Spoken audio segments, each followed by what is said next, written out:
இந்திய ஜனநாயக கட்சியின் மாநில மாநாடு மார்ச் 2 திருச்சி சிறுகனூரில் அணிதிரண்டு வாருங்கள்.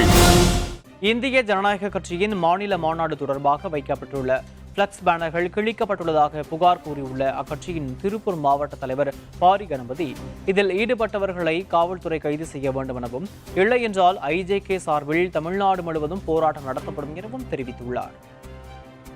இந்திய ஜனநாயக கட்சியின் சார்பில் வருகின்ற மார்ச் 2ஆம் தேதி தேசம் காப்போம் தமிழை வளர்ப்போம் என்ற தலைப்பில் மிகப்பெரிய மாநில மாநாடு நடைபெறுவதற்கான வேலைகள் நடைபெற்று வருகிறது. அதில் திருப்பூர் மாவட்டத்தில் பல இடங்களில் விளம்பர வாழ்த்து பேனர்கள், வரவேற்பு பேனர்கள் வைத்துள்ளோம்.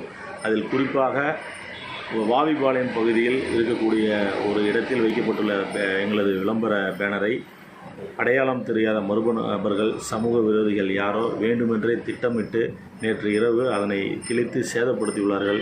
இது எங்களுக்கு மிகப்பெரிய ஒரு மன வருத்தத்தை அளிக்கிறது. மேலும் இந்த தவறு செய்யும் வகையில் நடந்து கொண்ட சமூக விரோதிகளை உடனடியாக அடையாளம் கண்டு அவர்களை தக்க நடவடிக்கை எடுக்க வேண்டும் என்று கேட்டுக்கொள்கிறோம். காவல்துறை முறையான நடவடிக்கை எடுக்கவில்லை எனில் தமிழகம் முழுவதும் மிகப்பெரிய ஒரு ஆர்ப்பாட்டம், போராட்டங்களானது இந்த தலைமையின் அடிப்படையில் வலியுறுத்தலின்படி நடத்தப்படும் என தெரிவித்துக் கொள்கிறேன்.